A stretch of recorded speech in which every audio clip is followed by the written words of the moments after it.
Durante la última glaciación, un cazador representó imágenes de los animales que deseaba matar sobre los muros de una cueva.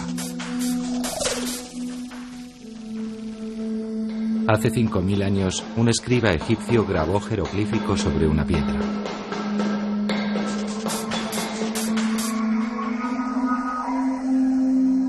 Ellos y sus respectivas civilizaciones han desaparecido, pero sus pinturas y escritos han sobrevivido y han sido descifradas.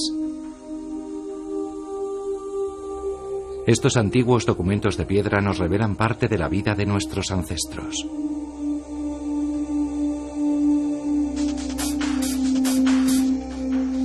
Este método para conservar información ha funcionado durante 35.000 años, hasta hace unas 3 décadas, en los albores de la era digital.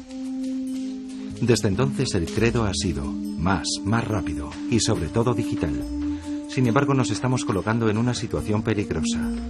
Una gran parte de nuestra correspondencia y muchas de nuestras imágenes se crean utilizando los ordenadores. Pero, ¿seremos capaces de seguir leyéndolas en el futuro? Lo que antes quedaba impreso en piedra ahora se quema en pequeños discos de plástico. ¿Qué será de ellos dentro de 50, de 100 o de 1000 años?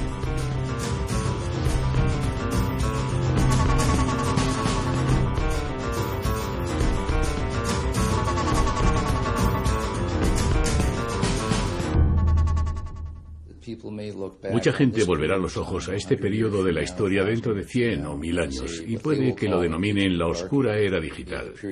Será el periodo en que toda la información pasó de los distintos medios en que había estado, medios físicos, a medio digital, el cual acabó siendo tan variado y tan rápido que no pudieron preservarlo de ninguna manera.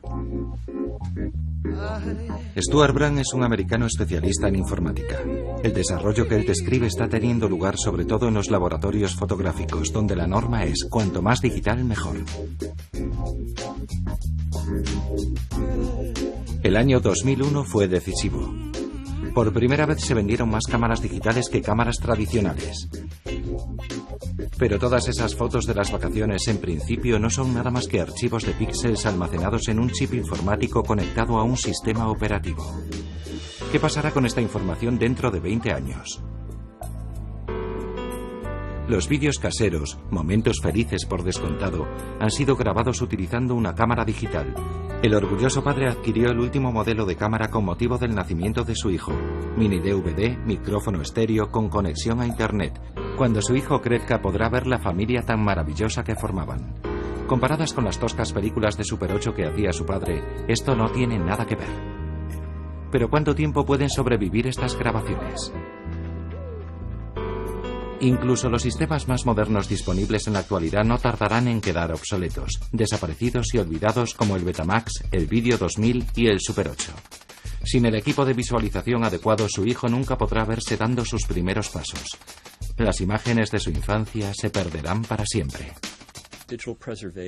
La conservación digital para el futuro lejano es el problema más serio al que nos enfrentamos en los primeros pasos de la creación de un entorno digital, de un mundo digital.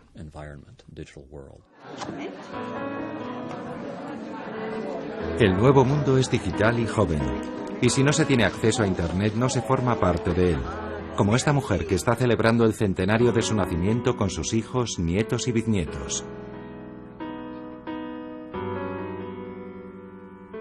Aún así posee algo valioso que cada vez está menos de moda en la actualidad. Siempre que le apetece puede sacar el álbum familiar y recordar momentos felices, sin ninguna tecnología de imagen ni sistema operativo. Permitimos al progreso dictar nuestro comportamiento. Se supone que debemos reemplazar ese viejo álbum de fotos por una colección de fotos en CDs y vídeos digitales. Pero ¿sería posible que pudiéramos enfrentarnos a un futuro sin ninguna imagen en absoluto? ¿Sin esos recuerdos de los momentos felices? La mayoría de la gente es vagamente consciente de la cuestión, pero de hecho no lo percibe como un problema grave. Es un incordio, pero cuando lo expandimos y lo agregamos a la escala global y a décadas múltiples, entonces se convierte en un problema sumamente grave, porque no existe ninguna solución clara en absoluto.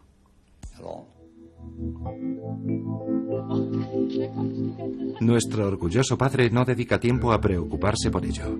Está satisfecho y la tecnología digital le parece fantástica. Con el software de montaje adecuado consigue rápidamente resultados perfectos. En nada de tiempo ha producido una película del bebé que despierta la admiración de todo el que la ve.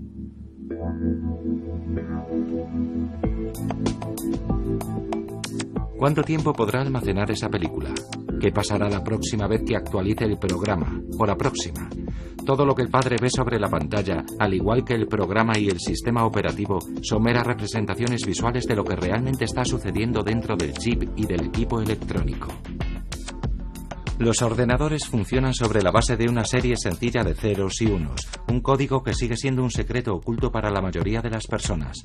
Sin la ayuda del programa que se utilizó para crearlo, ni siquiera un procesador que examinara una frase brillante podría captar nada, salvo una serie sin sentido de impulsos eléctricos.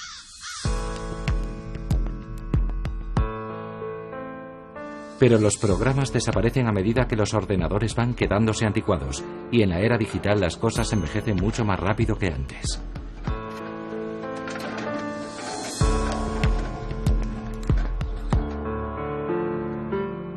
Porque todo lo que no sea tecnología punta es antiguo. James Burkett comercia con residuos de alta tecnología y gana dinero gracias a esta rápida depreciación. Bienvenidos a Triage. Básicamente aquí es donde se sienta la gente. Tenemos montones de cosas apiladas por ahí que ellos miran y deciden si merece la pena conservarlas. Si cumplen con ciertas especificaciones, las conservamos, pero si no, se desguazan. Vende los residuos y consigue beneficios. Sus colegas, la mayoría de ellos antiguos desempleados o como el mismo Burkett adictos a las drogas, instalan los componentes en las máquinas que están en mejor estado y las donan, ya funcionando, a organizaciones benéficas. Este no tiene más de 2 años.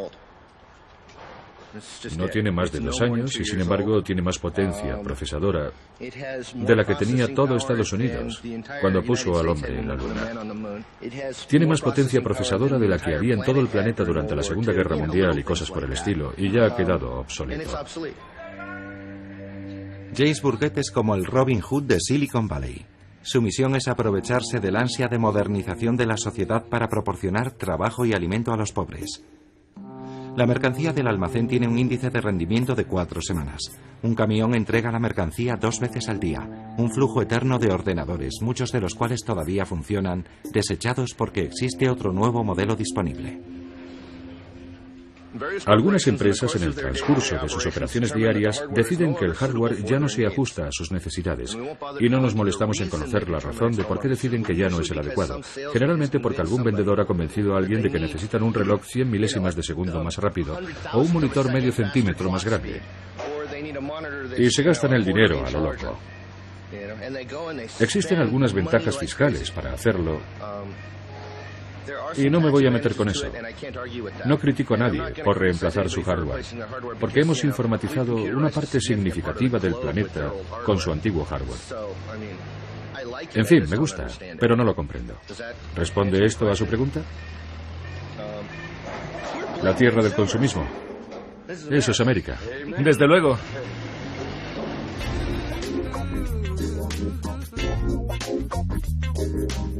Entre los mercados que satisfacen el ansia de mejoras digitales se incluyen las ferias de electrónica anuales para el sector del entretenimiento. La industria entera sobrevive introduciendo nuevos formatos y haciéndonos pensar que siempre podremos confiar en la última tecnología. Pero en realidad la planificación del siguiente paso, de la próxima novedad importante, del próximo estándar industrial, ya está en marcha. Aún así deseamos creer que hemos comprado lo último en cámaras, la mejor cámara digital, y nos aferramos a todas y cada una de las palabras del vendedor. Prácticamente todo el sector se ha digitalizado. Ahora solo se trata de que todas las máquinas y electrodomésticos del hogar empiecen a comunicarse unos con otros. Digital se ha convertido en algo más que en una palabra gancho. Es casi un dogma de fe cuyo significado y propósito no hay que cuestionar. Lo aceptamos en todo su significado, pese a lo absurdo que pueda parecer. No quisiera exagerar, pero yo diría que este es el futuro de la memoria digital. Debería saber que no es así, porque no hay nada más incierto que el futuro de la memoria digital. ¿Cuándo llegará al mercado el próximo sistema completamente nuevo? ¿Dentro de 5 años? No serán más de 10. ¿Es posible siquiera almacenar información digitalmente durante un largo periodo de tiempo? La respuesta es un no aterrador. Si echamos un vistazo al interior del ordenador, sabremos por qué. 0 o 1, sí o no, es todo lo que puede comprender. El ordenador no puede traducir la señal a información legible sin la ayuda de un programa. Cuando compramos un nuevo hardware y programas nuevos, tenemos que deshacernos de todas nuestras fotos, vídeos y textos favoritos o copiarlos en el nuevo sistema. En la actualidad, las fotos familiares y los vídeos caseros se escriben en CDs y DVDs. Se espera que duren toda la vida. Pero ¿qué sucede si el pequeño disco plateado tiene un defecto? Nuestros recuerdos de la infancia desaparecerán para siempre.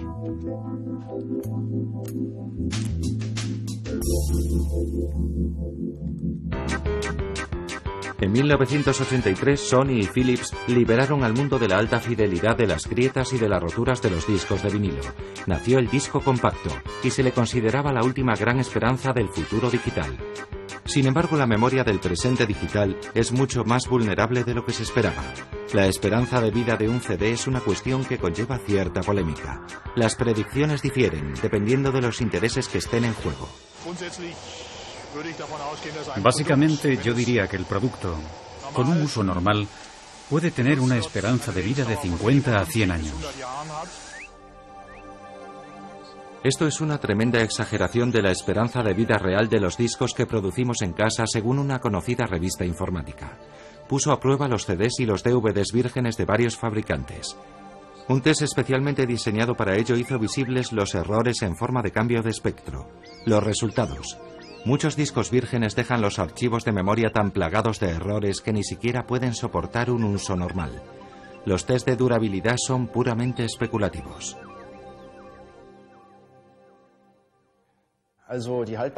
Respecto de la durabilidad, si podremos o no disfrutar de un disco como este dentro de 100 años, es algo imposible de verificar en tiempo real, porque tendríamos que esperar 100 años para saberlo. Lo que miden estos tests no es la durabilidad, sino el grado en que estos discos vírgenes pueden retener a alta temperatura la información que tienen almacenada. Pero eso no tiene nada que ver con el tiempo que pueden sobrevivir estos discos a una temperatura ambiente normal y en condiciones normales de uso.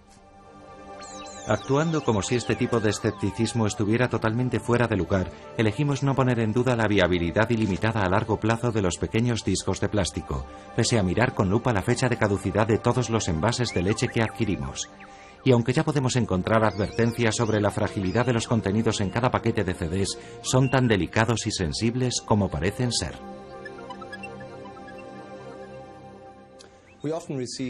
Solemos recibir CDs y DVDs que ya no pueden leerse. Algunos de estos discos ni siquiera tienen daños visuales como arañazos o mellas. Sencillamente no se pueden leer. Las razones más comunes pueden ser la exposición a la luz solar directa, un uso incorrecto, un almacenaje incorrecto o problemas asociados a la quemadura del CD. Factores muy normales en el manejo diario de los discos. Una memoria que no sea capaz de soportar el uso normal y diario difícilmente puede conservar de modo seguro la información para el día de mañana. Pero si eso no fuera suficiente, en el Museo de Ciencias Naturales de Madrid se ha llegado a la conclusión de que los apreciados discos hasta podrían considerarse todo un manjar. Su recubrimiento plástico es la fuente de nutrición favorita de algunos hongos comunes. Javier García posee una colección única de CDs de audio en varias fases de deterioro. Las esporas del fungus Geotrichum pueden encontrarse por todo el mundo. Puedo enseñarles esta muestra. Esta muestra es de Tailandia, de Bangkok, y se aprecia la propagación típica del hongo en un entorno isotrópico.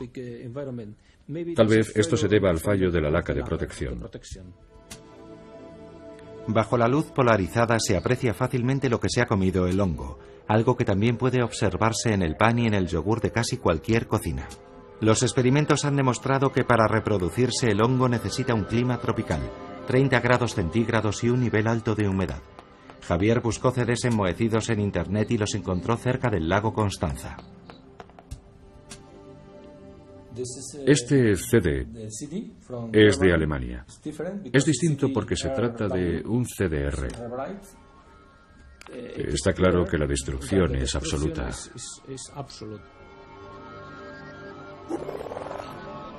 Los CDs infectados de Javier García son una rareza, pero demuestran que no podemos cabalgar sobre la ola digital tranquilamente sin cuestionar los desarrollos tecnológicos.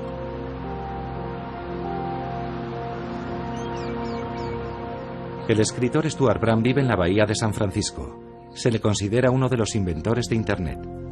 En la actualidad se dedica a criticar la velocidad a la que se impone una tecnología fuera de control a un público crédulo. Brand está a favor de un examen más intenso de las desventajas potenciales de los nuevos medios digitales. Un libro libre de ácidos dura muchísimo más que un CD-ROM. Estos objetos físicos generalmente desaparecen en 15 años. Y no es del todo seguro que puedan abrirse.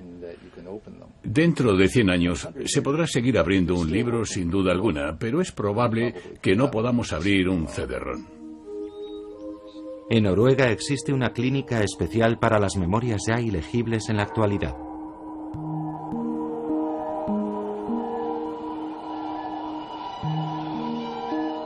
En un entorno parecido al de un quirófano, los médicos informáticos examinan placas base terminalmente enfermas y CDs con fallos de información. Aquí podemos ver una zona lisa y brillante. Es la parte del disco que está bien, donde podemos recuperar una gran parte de la información. Aquí la cabeza ha entrado en contacto con la superficie y ha arrancado el recubrimiento metálico del disco. Por eso en esta parte de aquí se han borrado los datos. El desarrollo tecnológico está convirtiendo los equipos más importantes del mundo actual en pacientes crónicamente enfermos. El hecho es que se está intentando hacer bits más pequeños y también más instalables.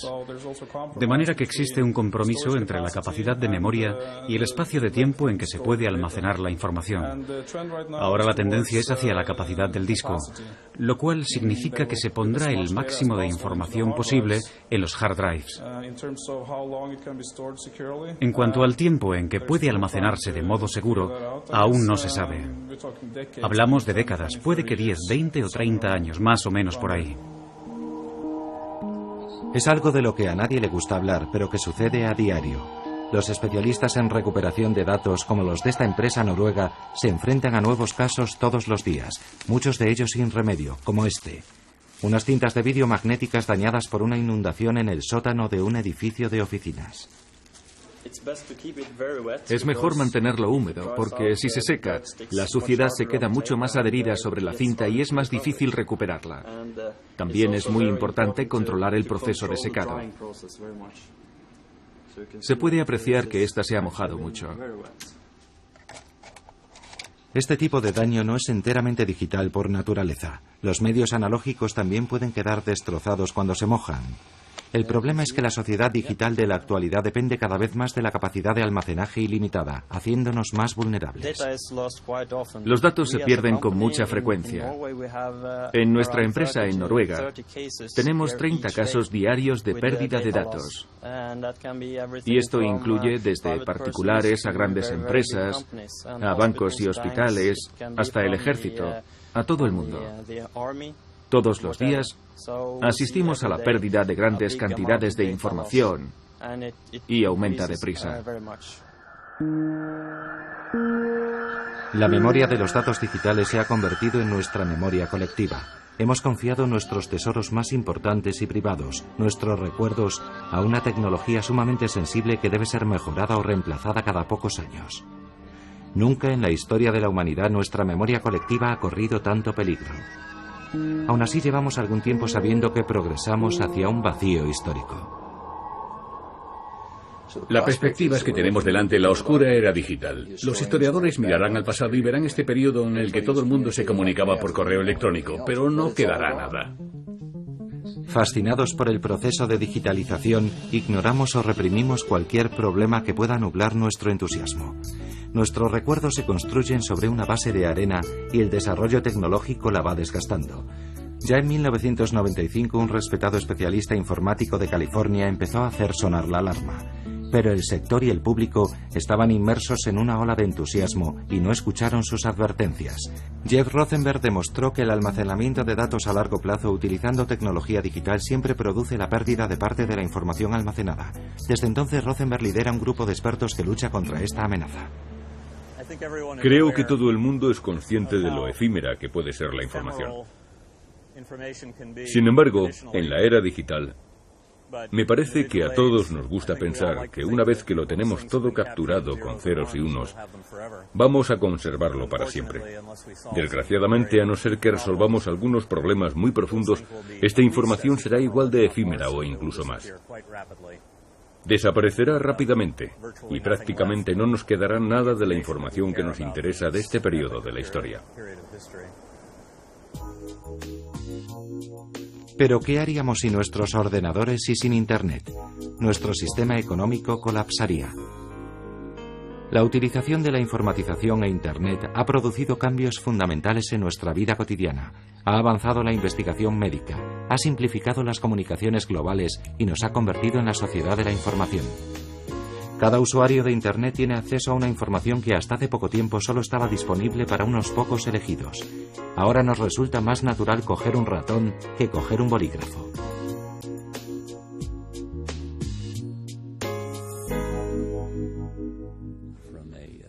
Desde el punto de vista histórico, este es un periodo único en la historia, donde se ha realizado la transición al empleo de la tecnología digital. Asumiendo que no se trate de una burbuja temporal de la historia y que continúe en el futuro, esto se considerará como el comienzo de una nueva era. Muchas personas lo han vinculado a la invención de la imprenta, pero personalmente opino que se parece más al invento de la escritura en sí misma. Lo considero un cambio fundamental en nuestro modo de entender la información. Pero sin embargo parece que permanecemos dormidos ante esta época trascendental de la historia. Casi parece que no consideramos nuestra era lo suficientemente importante como para conservarla para la posteridad. Hace 10 años saltó una señal de alarma ante este tipo de indiferencia. Por aquel entonces, el medio de almacenamiento de memoria más común utilizado por los ordenadores caseros era un disco cuadrado de plástico blando de 13,35 centímetros de lado, el disco floppy. Si alguien hubiera dejado un testamento grabado en un disco floppy, sería inservible en la actualidad. Los supervivientes no podrían encontrar un ordenador capaz de leerlo. 2 veces al día un camión realiza su ruta por el área de la bahía de San Francisco. Su conductor, un hombre llamado Will, tiene uno de los puestos de trabajo más estables del sector de la informática. Recoge residuos de alta tecnología. En los años 60 el fabricante de chips informáticos Gordon Moore hizo una predicción que garantizará el trabajo de Will durante décadas, la ley de Moore. La ley de Moore establece que cada 18 meses se desarrollará un nuevo chip informático con más capacidad y con mejor rendimiento que el anterior. Como resultado, cada 18 meses nace una nueva generación de ordenadores, y Will se encarga de recoger los viejos. La mayoría son equipos viejos que ya no se utilizan. Algunos podrían funcionar, pero se han quedado muy obsoletos, de manera que no merece la pena intentar repararlos. Todos tienen alrededor de 4 años y los hemos actualizado porque, como la mayoría de ustedes probablemente sepan, la tecnología está superando a todo el mundo y la antigua ya no satisfacía nuestras necesidades. Era demasiado lenta y la gente se quejaba: no puedo descargarme nada, no puedo hacer mi trabajo. De manera que el año pasado compramos ordenadores nuevos para todos. La ley de Gordon Moore ha mantenido su validez hasta el día de hoy con una pequeña salvedad. En la actualidad nace una nueva generación de ordenadores que convierte los anteriores en obsoletos cada 12 meses. El hardware cada vez es más asequible y reducido en tamaño, y debido a eso todo el sector ha sido obligado a inventarse a sí mismo a un ritmo muy rápido. Eso significa que cada pocos años cambiamos nuestro modo de entender los ordenadores y el tratamiento informático de los datos. Cambiamos nuestros paradigmas de aquello que estamos haciendo y de por qué lo hacemos de esa manera. Y cada vez que hay una evolución o un paradigma varía las pautas antiguas, ya no se ajusta a lo que queremos hacer o a lo que necesitamos hacer, de manera que esas pautas son reemplazadas por otras nuevas. La evolución de los medios de memoria digital empezó en el año 1880. Los datos del censo de Estados Unidos llegaron a ser tan extensos que se hubieran necesitado 10 años para procesarlos. Un joven ingeniero de Nueva York, Herman Hollerith, solucionó el problema perforando agujeros en unas tarjetas para representar los datos del censo. La máquina de Hollerith procesó las 26.000 páginas en solo 2 años y medio. En aquella época la palabra ordenador se refería a la persona que trabajaba con la máquina. Las tarjetas perforadas siguieron siendo el mejor sistema de memoria para el procesamiento de datos durante muchos años, y hasta hace tan solo 30 años se seguían considerando alta tecnología. En la actualidad únicamente podemos encontrarlas en los museos. Una vez allí tal vez se encuentren con personas como Chris Minsky, que cuidan de ordenadores veteranos que han alcanzado una edad madura avanzada. Aquí tenemos al Zuse Z23. Fue la primera máquina Zuse que utilizó transistores. Tenía 200 palabras de memoria central, pero lo más importante probablemente sea los 4K de memoria de tambor. El tambor era bastante barato en aquella época y fue muy popular desde los años 40 hasta los 60. Otra manera de almacenar memoria a largo plazo era utilizando una cinta de papel como esta. Y este tipo de cinta en concreto cada vez es más difícil de leer porque cada vez hay menos reproductores disponibles. Esto es un control de datos 6600. Era la máquina más rápida del mundo allá por 1965. Una máquina estupenda. Y la 7600, su hermana mayor, unas 5 veces más rápida. Pero esta es de 100 megabytes, de modo que es lo mismo que un disco zip de la actualidad. Los 100 megabytes de tamaño siguen estando vigentes en la actualidad con nuestro disco zip y ahora naturalmente con los CDs. Pero estos eran los aparatos que más memoria tenían por aquel entonces. El ejército de Estados Unidos intentó coleccionar todo tipo de ordenadores comunes en este almacén como una garantía frente a la amenaza de la pérdida de datos. De este modo, los particulares también podían traer sus discos antiguos e ilegibles a este museo y utilizar una de las máquinas para recuperar la información. Pero guardar los antiguos equipos en orden de funcionamiento resultaba imposible. Por esa razón, en las estanterías de Chris Minsky hay una revolución técnica tras otra, cada una de las cuales tuvo una vigencia de solo 18 meses como media.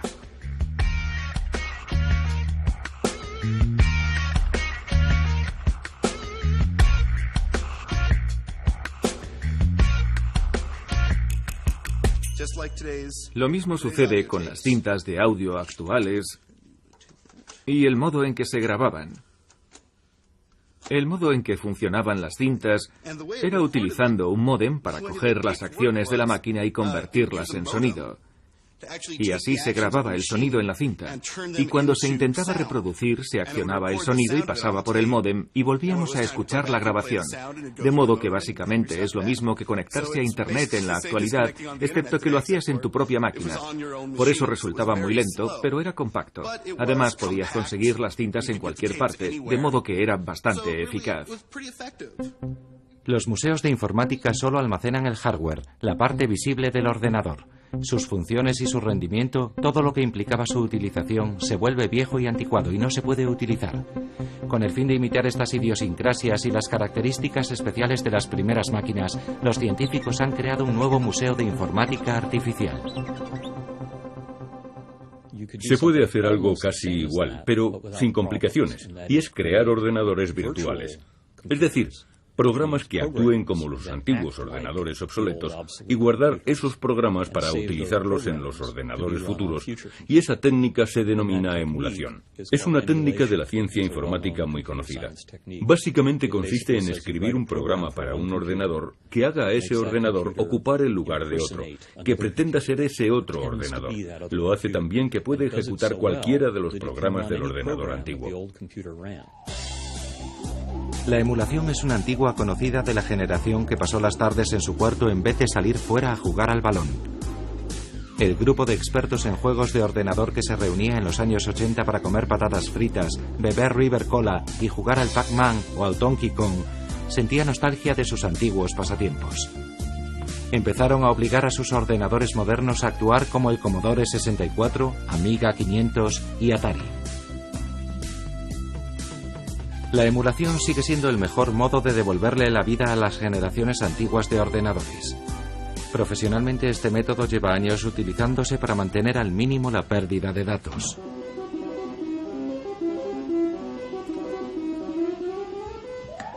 Sin embargo, el elegante método de la emulación es algo para expertos. El resto de los mortales, los usuarios caseros, deben conformarse con otras maneras distintas y molestas de garantizar que no desaparezcan sus datos. La migración es un proceso por medio del cual se trasladan los archivos de un sistema a otro.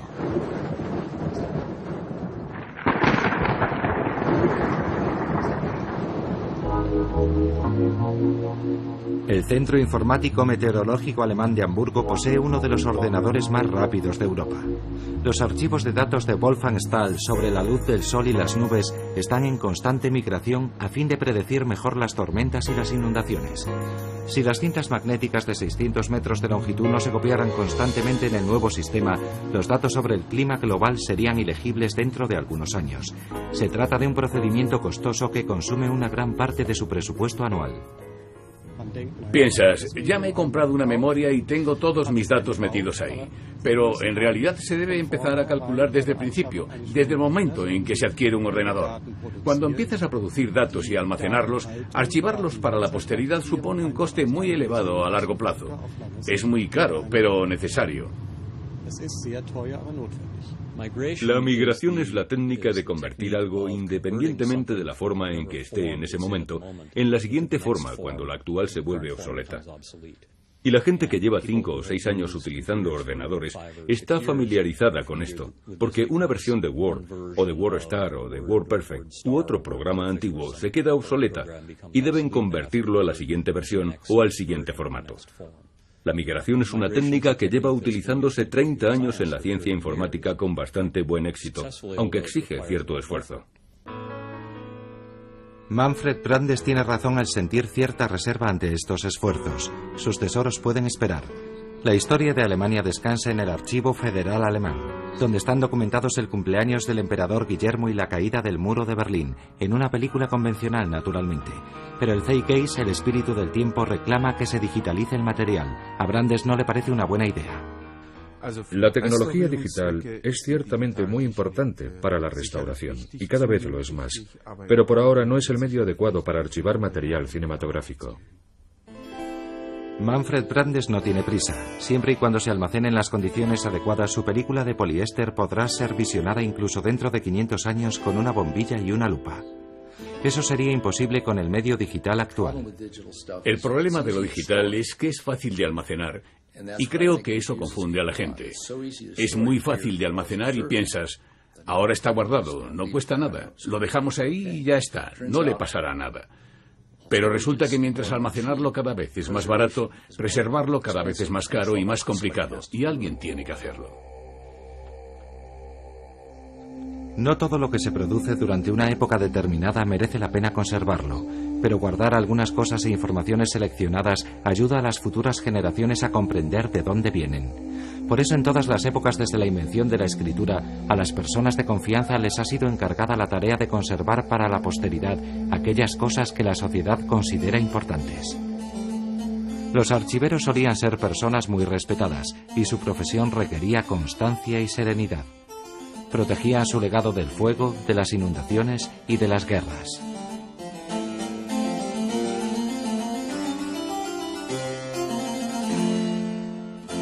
Los reyes y los príncipes construían bibliotecas monumentales porque sabían que si una cultura pierde sus libros y sus escritos, su propia memoria, pierde también su identidad.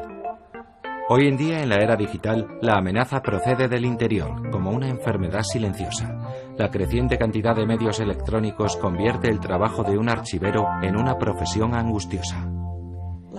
Los libreros han sido los guardianes, los conservadores de los libros. Digamos que cerramos la puerta y mantuvimos a los libros vivos y en buen estado. En la actualidad tenemos que ser mucho más activos. Debemos cuidar del software, de todos los sistemas en funcionamiento. Si hacemos solo lo que hacíamos antes, que era más o menos no hacer nada, lo estaremos haciendo mal. Eso es lo que no podemos hacer, no hacer nada. Tenemos que hacer algo, estar activos, inventar, ser creativos y estar muy al día de la tecnología. En el área de San Francisco fue donde se originaron la mayoría de las innovaciones que han impulsado el auge de la alta tecnología en los últimos años. Sin embargo, algunos se han cansado del ritmo cada vez más absurdo del sector. Un grupo de especialistas en Internet y de ingenieros informáticos se agruparon para crear la Fundación del Largo Ahora. En vez de construir ordenadores más rápidos que los que tenían en el pasado, Stuart Brand y Daniel Hills, junto con sus socios, han desarrollado un ordenador mecánico único en su especie, un reloj programado para 10.000 años.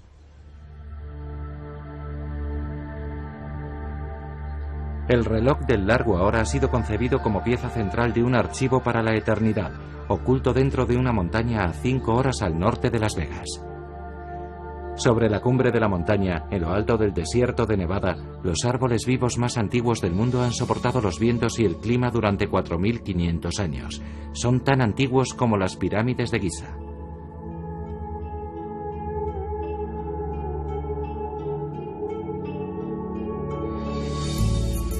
Dejando aparte las consideraciones climáticas, estos árboles ancestrales también inspiraron a Stuart Brand para establecer su proyecto de la memoria humana en una antigua mina de plata abandonada en el interior de la montaña, la Biblioteca de los 10.000 años. La idea de la Biblioteca de los 10.000 años era solo una idea que concebía la información como algo que podía gestionarse no solo en décadas, sino en siglos y en milenios, y por eso entendemos la información de otra manera. Tratamos la información de manera novedosa y ninguna de las maneras anteriores parece tener en cuenta el tiempo a largo plazo. Pero es en el tiempo a largo plazo donde está la responsabilidad, donde funciona la civilización, donde la cultura tiene su espacio, y hasta ahora creo que existe cierta desconexión entre el modo en que funciona la información y el modo en que la civilización necesita funcionar. En las montañas del Parque Nacional de Great Basin, Stuart Brand y la Fundación del Largo ahora confían en construir un parque temático técnico-filosófico único en su especie. La Biblioteca de los 10.000 años pretende albergar la memoria de la humanidad y el extraño reloj pretende garantizar que alguien se ocupe de este lugar tan significativo. Cada 2 años hay que dar cuerda manualmente al hardware puramente mecánico. De no hacerlo, no podría llevar eficazmente a cabo su tarea de grabar el tiempo exacto durante 10.000 años, independientemente de los terremotos y catástrofes que puedan producirse. ¿Qué sucederá cuando nuestras ciudades hayan desaparecido? Cuando nosotros mismos nos convirtamos en historia antigua para nuestros descendientes. ¿Qué quedará de nuestra cultura grabada en software? Incluso en la actualidad ya se están produciendo fallos en los datos electrónicos de los años 70 debido a los avances tecnológicos. Los datos existen, pero ya no se pueden leer. Y lo que se está perdiendo es el sentido, el código que interpreta los ceros y los unos y les dan significado transformando nuestras enormes colecciones de datos digitales en el tesoro cultural que en realidad son. Se pensaba que teníamos cubierto el aspecto de la conservación porque sencillamente copiábamos las cosas. Copiamos los bits indefinidamente y seguirán siendo los mismos bits, eso es verdad, pero el problema es que no vamos a saber qué significan. No seremos capaces de interpretarlos, lo mismo que cuando se copiaban los jeroglíficos durante todos aquellos siglos, pero sin tener idea de lo que significaban. Y se puede llegar a un punto en que perdamos el significado de lo digital, aunque hayamos conservado los bits. Una vez Alemania estuvo a punto de vivir el peor de los escenarios posibles, la caída en el olvido, el desastre digital. Cuando fracasó el Pacto de Varsovia a comienzos de los años 90, la era del ordenador Robotron de Europa Oriental también llegó a su fin. El lenguaje utilizado para programar la unidad central de los ordenadores Robotron se mantuvo en secreto y solo lo conocían unos pocos elegidos que o bien desaparecieron al otro lado de las puertas de las celdas o se marcharon a otros países. La enorme base de datos de la Policía Secreta de la República Democrática Alemana, SIRA, se volvió ilegible. Los datos de todo un país almacenados durante casi una década no eran más que plástico inservible. Aquí es donde guardamos nuestra memoria de datos. Son sobre todo cintas magnéticas de las unidades centrales que ya han visto arriba. Las guardamos en estos armarios con nuestra firma. Normalmente se archivan según las firmas. A veces las apilamos y otras las colgamos. También tenemos por ahí algunos discos magnéticos extraíbles que ya no podemos leer porque no disponemos del hardware necesario. Teníamos un centro informático, pero ya no quedaban unidades para estos discos, porque incluso entonces ya habían quedado obsoletos. Por eso todavía nos queda alguno por aquí. De momento los guardamos, pero todavía no sabemos si vamos a hacer algo con ellos.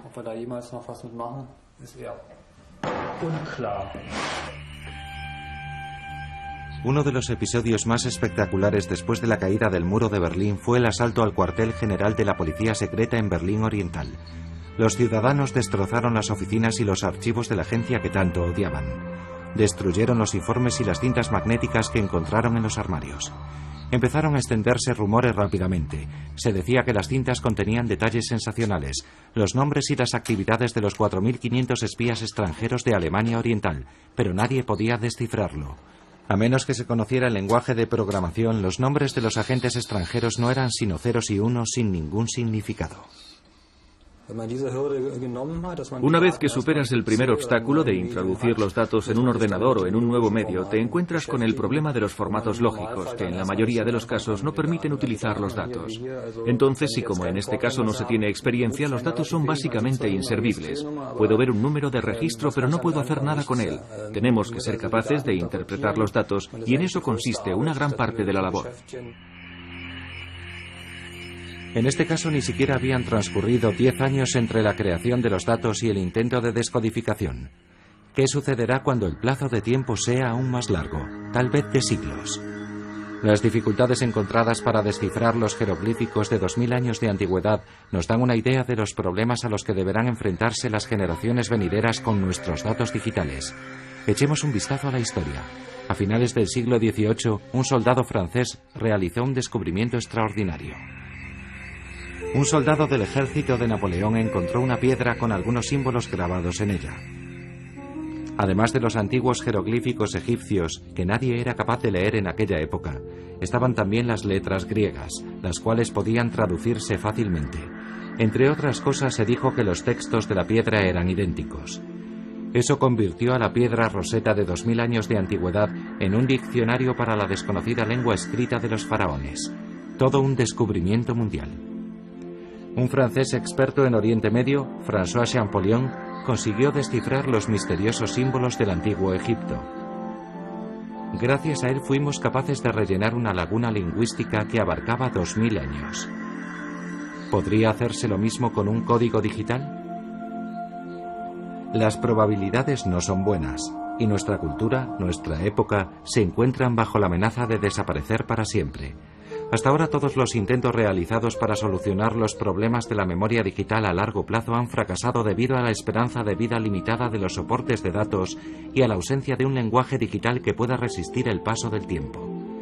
¿Sería posible crear una piedra Rosetta moderna para la era digital? ¿Algo que pudiera sobrevivir durante varios milenios? En todo el mundo se está trabajando en esto para encontrar soluciones, especialmente en el Centro de Desarrollo Informático de San Francisco. Aunque hay algo que deberíamos saber. Hasta ahora nadie ha conseguido darle una salida a este dilema digital. Pero se han producido algunos avances.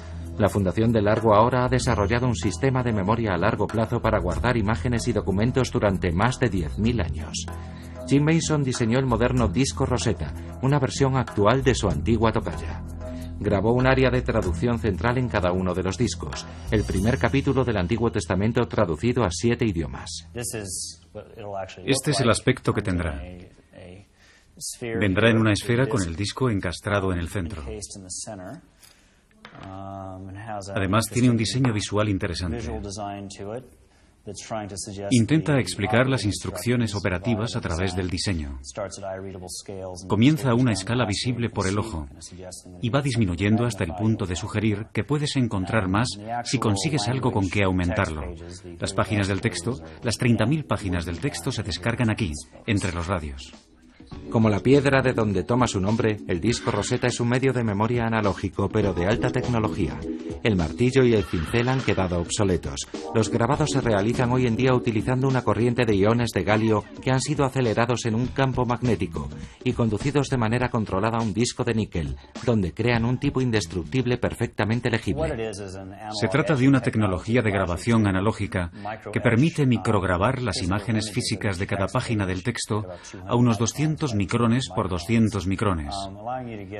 Tenemos 30.000 páginas en este disco de níquel de 7 centímetros y medio. Se puede leer con un microscopio al estar escrito en níquel, un material muy estable, y que se supone que puede sobrevivir un par de miles de años.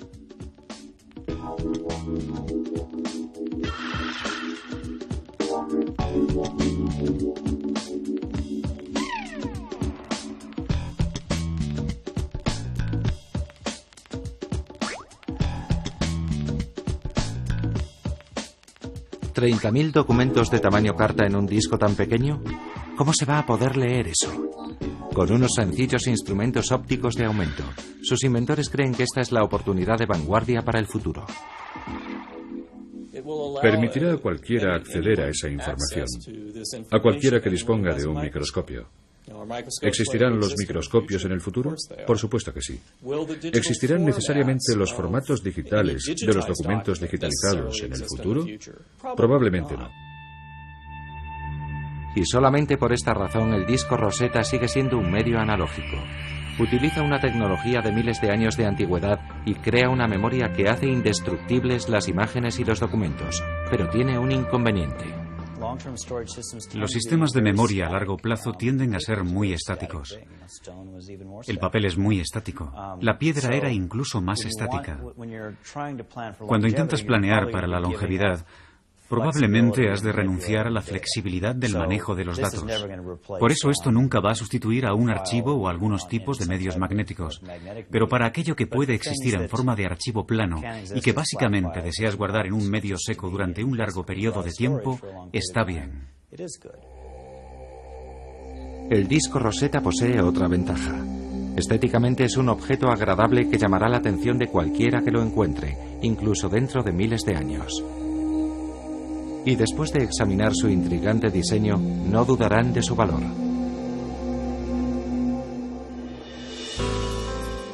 Sin embargo, hasta que se encuentre una solución a los problemas de la memoria de datos a largo plazo, seguiremos avanzando satisfechos hacia un futuro incierto, con la esperanza de que algún día seamos capaces de impedir que aquello que es tan importante para nosotros se pierda para siempre.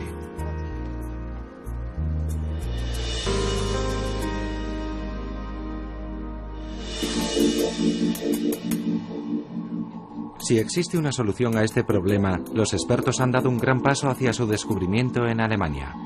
En un laboratorio de investigación de la Universidad de Colonia se han quemado grabaciones de vídeo convirtiéndolas en cristal y se han reproducido con la ayuda de un láser. El proceso, denominado memoria de masa holográfica, todavía está en fase experimental, pero parece muy prometedor. Theo Boyke y su equipo de físicos empezaron a desarrollar las conocidas técnicas holográficas para almacenar datos en los años 60. Incluso con una linterna convencional, la cualidad refractiva de los cristales de memoria es claramente visible. Hemos construido un dispositivo capaz de grabar grandes cantidades de datos. Además, y esta es la característica más interesante del medio, tiene garantizada una duración de 100 años.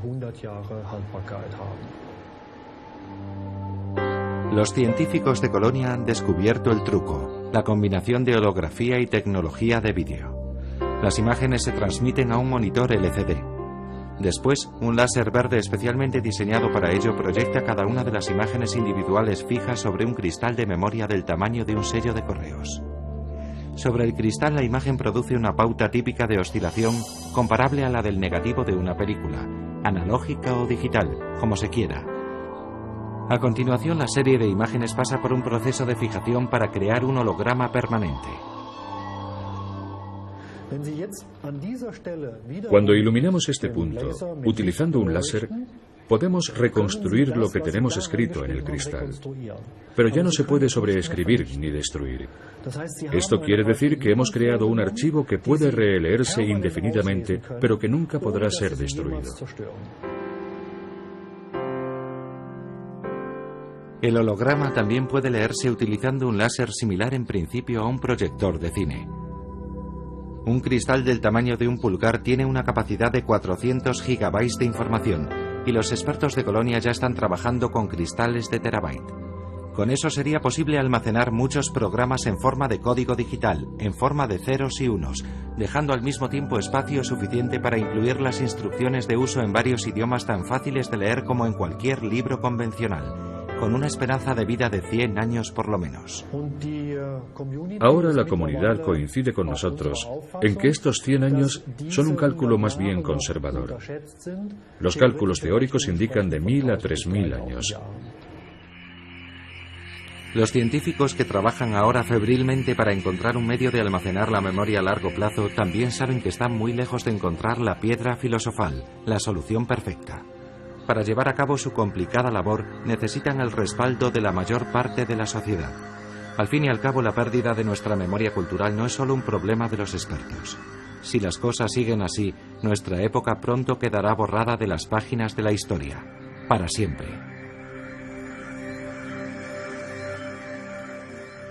Creo que la mayoría de la gente asume que el sector va a solucionarlo. Cuando hablo con la gente me suelen decir, ¿no nos lo va a solucionar Microsoft o IBM o alguien? Y la respuesta es que sin una gran motivación, sin una cierta motivación del mercado, no parece que eso vaya a suceder pronto. Tal vez suceda cuando exista suficiente impulso para ello, pero de momento no existe. Creo que si tiene que encontrarse algún tipo de solución, no vendrá de la tecnología, sino de la economía, de la política o de la religión, o de la gente que empiece a hartarse y a decir que ya no quiere seguir viviendo así. No quiero cambiar mi ordenador en un plazo inferior a 5 años. No quiero volver a cambiar mi sistema. Es demasiado complicado. Quiero quedarme con lo que tengo por muy malo que sea y seguiré con Microsoft durante los próximos 1000 años. Pero a mucha gente eso le deprime y dice que no, que de eso nada. También podríamos dejarlo aquí y quedarnos con lo que tenemos. No, no podemos. Y sigue la polémica. ¿Y por qué lo hacemos? ¿Por qué nos molestamos? ¿De qué sirve todo esto? ¿Debería preocuparnos qué aspectos y cuánto de nuestra época se transmitirá a las generaciones futuras? Sí, porque este conocimiento del pasado es lo que crea la identidad de una sociedad. Debemos asegurarnos de no condenar a las generaciones futuras a mirar hacia atrás y ver una oscura era digital. Todavía estamos a tiempo de evitar el desastre digital.